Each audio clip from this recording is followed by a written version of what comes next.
आता बातमी आहे पुण्यातून। हडपसर परिसरात कर्ज वसूल एजंट आणि ग्राहक यांच्यातील वादाचं हाणामारीत रूपांतर झालंय। इथल्या 15 नंबर चौकाजवळ भरदिवसा हा प्रकार घडलाय। क्रेडिट कार्डच्या थकबाकीच्या वसुलीवरून हा वाद सुरू झाला। एजंट्सने तरुणाला लाथाबुक्क्यांनी मारहाण केली आहे। या घटनेमुळे बँकांकडून नियुक्त केल्या जाणाऱ्या खासगी वसुली एजंट्सच्या वर्तणुकीवर पुन्हा एकदा गंभीर प्रश्न उपस्थित झालाय। कर्ज वसुली एजंट्सवर पोलीस कधी कारवाई करणार असा सवाल देखील उपस्थित होतोय।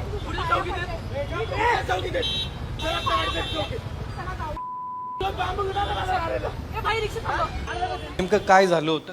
काय नाही, जे काही झाले ते आता मी रितसर कंप्लेंट नोंदवलेली आहे। जे काय असेल तुम्ही ते साहेबाकडून करून घ्या। हे व्यतिरिक्त मला काय नाही बोलायचं। थँक्यू। काय झालं काय? नाही, जे काय आहे ते कंप्लेंटमध्ये रितसर लिहिलेलं आहे।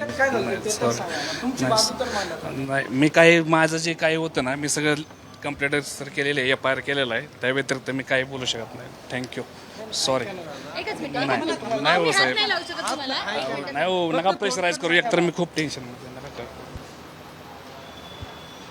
याच्यामध्ये फिर्यादीने जे क्रेडिट कार्ड घेतलं होतं, तर त्या क्रेडिट कार्डचे काही हप्ते जे आहेत तर ते थकीत होते। तर त्या अनुषंगाने ते इंडस लँड बँक जी आहे तर तिचे रिकव्हरी एजंट आहेत, तर त्यांना येऊन सदर घटनास्थळी जे आहेत तर त्याचे हप्ते भरावेत आणि त्याच्यापेक्षा वाढीव काही रकमेची मागणी केली। अशा पद्धतीने तक्रारदार आहेत त्यांनी तक्रार दिलेली आहे। त्या अनुषंगाने हडपसर पोलीस स्टेशन या ठिकाणी गुन्हा नोंद करण्यात आलेला आहे।